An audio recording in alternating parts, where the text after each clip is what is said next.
These are the 10 most hated commanders of 2022. I'm your host, Joe Cherries. I'm your host, Beezy, and that makes us the Nitpicking Nerds. We're still making videos every day. Next year, guess what? We're going to make videos every single day. 365 new videos next year. If you want to support all that stuff, you can do it on Patreon. That's the best way to do it. And we love you as much as we can without making you uncomfortable. Direct support. Yes, we would appreciate that very much. TCG Player is a way you can support us indirectly by buying the cards you are going to buy anyway and getting them delivered directly to your house.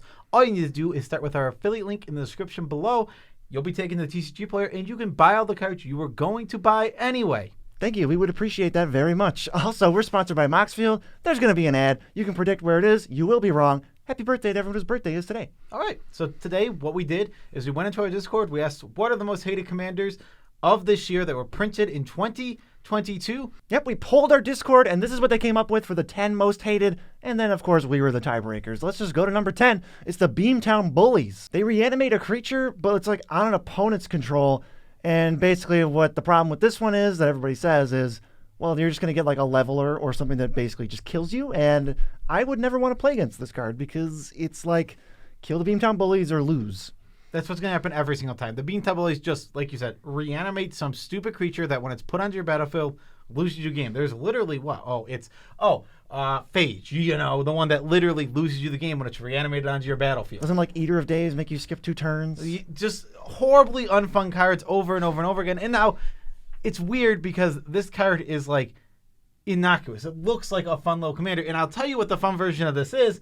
John Arenicus. That's the fun version of this deck that you can build. Beamtown Bullies, not fun at all. Just a miserable card. Pretty miserable unless you nerf it into oblivion, but then we'll see. I don't know.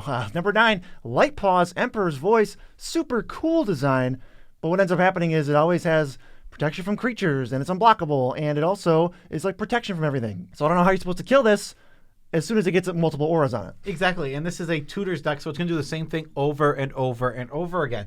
It's just going to get the same 2, 3, 4 enchantments over and over again to the point that the deck, playing as the deck just is so boring. It's like either you kill Light Paws 3, 4, 5 times, or you lose the Light Paws. Yeah, and to clarify, we only really have a problem with a couple commanders on here, but we are expressing the problems with it and why people don't like it. It's still problems to us, but it's not like a deal breaker. You know? Yeah, these are the most hated commanders. It doesn't mean that you A, can't play them, or B, that you shouldn't play them even. It doesn't even mean that we hate them, just the most hated. Yeah, it's just as voted by the Nitpicking Nerds Discord. Yes, number 8, Go Shintai of Life's Bounty. They took the Shrine archetype, which was really janky and kind of fun, and I think they just kind of made it lame. I don't know if this is hated for me, but it's definitely lame to where this card is so good that it makes all the shrines really good, and then you just end up with like, oh crap, I'm gonna lose to this commander. Yeah, it's really weird because they took shrines, which was a really, really, really janky thing to do, and it made it good because Go Shintai is just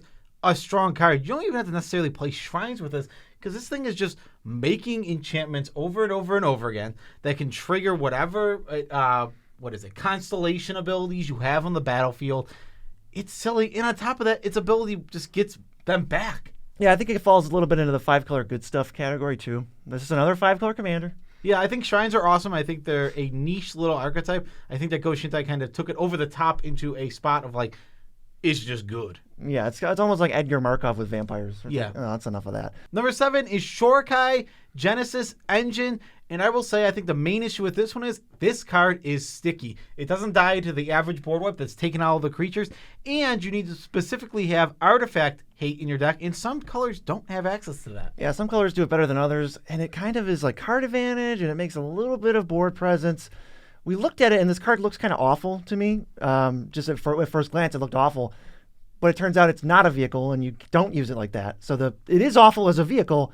It's just an enchantment that draws you a bunch of cards, basically. Yeah, it gets you a ton of card advantage, gives you a ton of card selection on top of that card advantage, and this card is just very, very good. It's also creating creatures every single time, so even though you're discarding a card, it doesn't matter. You're getting something in return. You're getting this creature. Well, and you're up a card.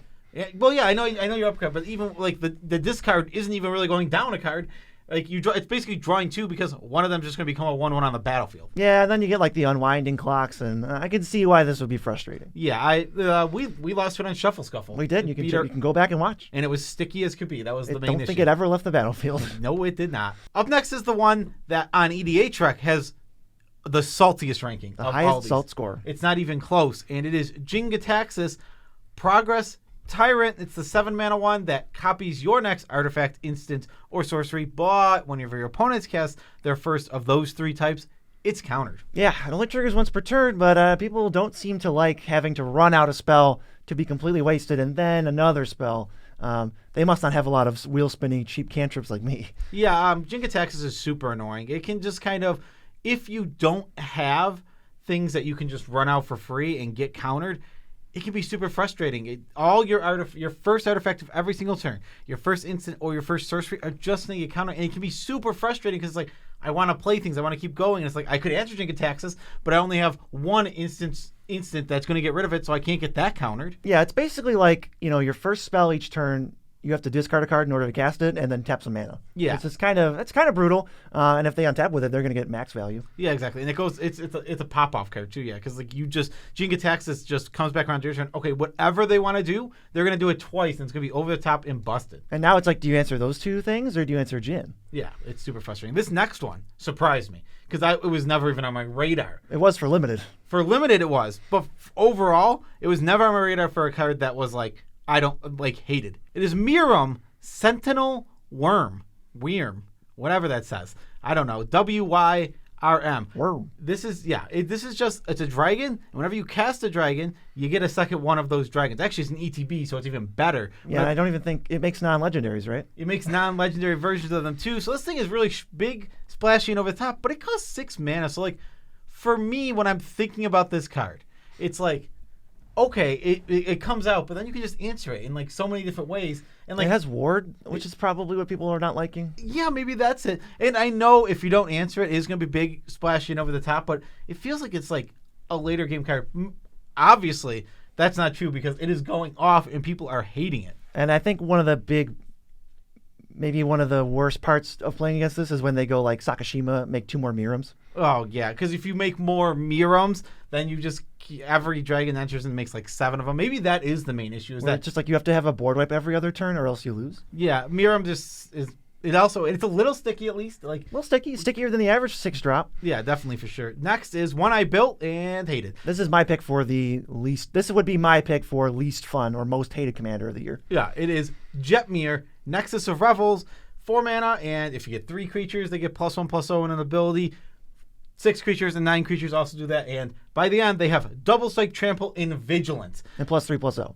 Okay, this card is silly good. It's just, what happens with this card is the play pattern is the same. You don't play out Jetmir until you have 9+ creatures. Then you play Jetmir, and you just annihilate whoever the biggest threat is. And then the next person. And then the next person, and then the next person. So they all just die. Well, no, I think you eliminate at least 2 at once, no matter what your board state is, and then you just leave whoever's left. This card is silly strong. It is not fun to play against at all because, like I said, that play pattern happens almost every game. Yeah, it's every single time. I like this card. Looks cool. I just think they flubbed it because it's not a commander you ever cast. It's never on the battlefield for more than 7 seconds, whether you win or lose. I don't get who that's fun for. I really don't like this design. Put Jetmir in the 99. I think he's a great, if you're playing a go wide deck in Naya, this is a great little finisher for the deck in the 99. It's like a one-of finisher, like your Crater Hoof type thing. Okay. Yeah, but honestly, in the command zone, it's busted. This card is so strong. Mm-hmm. Number 3, we got Hinata the Dawnclad. Now, these top 3, I think, were extra hated, but Hinata makes your stuff that targets cost less and their stuff that targets cost more, but all your X spells that target X different things just cost whatever the mana cost is, and X is however many targets you want. Hinata would be my number 1 vote for this because Hinata is... when you play Hinata, you just end up absolutely popping off. Either you keep Hinata off the battlefield or all of their spells are the most ridiculous, over-the-top, silly, powerful things. They like blue, untap all my permanents. Aurelia's Fury, deal damage to everybody and silence them. And what are other creatures? This is like the Spellslinger version of Jetmir. You also remove... like white with Heliod's Intervention, remove all artifacts and enchantments for white. Like, yeah, awesome. Like, and it just does a million different things like this over and over and over again until the game's just over. Yeah, the game ends really quickly, and then you get stuff like expansion explosion. where you're like exploding and you're just getting up to jump. Giant X spell because your rituals are making mana, and then you're like expansion explosion or like crackle with power and just kill everybody. Yeah, I did not enjoy. I played against this like 2 or 3 times this year, and they all 3 games I was like, yep, that was a game, and it won every time. This card is powerful. Yeah, I think I've played against it once and they didn't win, but it was because everybody targeted them.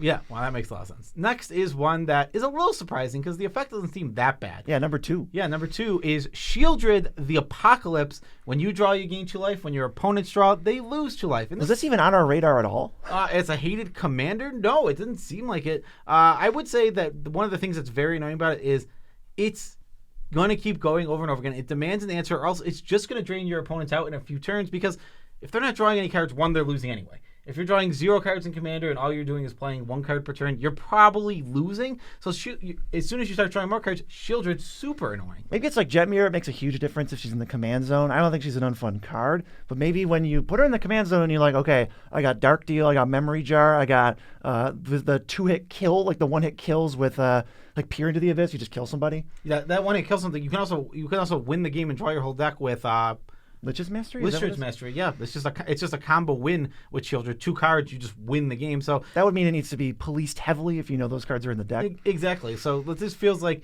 Shieldred, though a card that seems a little innocuous to me, where it's like, this doesn't look that scary, just has a ton of little annoying things that you're like, nope, I don't want to play against that. Well, right when it was spoiled, you built this deck to see what it would look like, and you didn't build it in real life because it didn't seem fun. But you know what you did build it on? Moxfield.com. It's actually the best deck building website in the entire history of the planet. And we got to build the Shieldred deck, sort it by price, check out all the cards, see how much it would be, see all the different versions we want. You can even establish a set mana base, then we could have gone, oh, let's just put the mono black mana base in, and it just does that for you automatically. And we get to see that Shieldred looks kind of like a lame deck. Yeah, and exactly. And you can go ahead and check it out. That Shieldred deck is still sitting on Moxfield.com right now going, play me, somebody. Somebody. Please. You know what it's like? It's like like the genie lamp that's dusty on a shelf. It just wants somebody to rub it. She just wants someone to play her. So go check out that list. I actually avoided the infinite combos because even then this deck looked lame. So Shieldred's awesome, but nobody likes her. And the most hated by an actual country mile, like 10 times more than anybody else, the most hated commander of the year was Joda the Unifier. He gives your Legends Cascade, and then all your Legends, including him, he counts for his own total, get +X for X as your Legends. Yeah, his problem is he's got the classic issue. He's the payoff. He's the enabler. He's both of them stapled to one card. Oh, your Legends get really big. How are you going to do it? Oh, they have Cascade. Yeah, exactly. Your Legends cascade into more Legends. You always hit Legends, so not whenever you cast 1 Legend, you get a 2nd Legend. And this thing just absolutely is ridiculous. All you do is play 2 or 3 creatures, and all of a sudden, all of your creatures get +6, and you're just running away with this game because how are they going to block your 20, 30 power on the board out of nowhere? Yeah, even Joda into 2 Legends is +5 is 25 extra power. Joda's attacking right away. Whatever you played last turn's attacking right away. The haste creatures are attacking right away. And it just gets completely dirty. Like, if somebody casts Maelstrom Wanderer with a Joda out, I don't know what I would do. Yeah, exactly. This card is very, very powerful, period. Like, even when you build the janky versions of this deck, it's still insane. It reminds me a ton of the Corval decks. It reminds me a ton of the Chulane decks. Yeah. That's what Joda is, because except for it has a bigger restriction of Legends, but it doesn't matter because he's got a higher payoff. Plus, you're in all colors. Yes. Plus, you are in all 5 colors. This card really pops off. We played on an upcoming Shuffle episode against it, and it did that. Every time. Over and over and over. Over and over and over again. We moved it like 3 or 4 times. It was still a threat until the very end of the game. And wasn't it like a powered down budget version? It was a budget version of the deck. It was so strong. Joda is an over-the-top, ridiculously strong commander, and I understand why people don't like it. And if you want to understand what else people don't like, we did the most hated commanders of all time, which is one of our most popular videos. So if you're wondering what you're missing out on, better go watch it. Peace out, Tribe Scouts.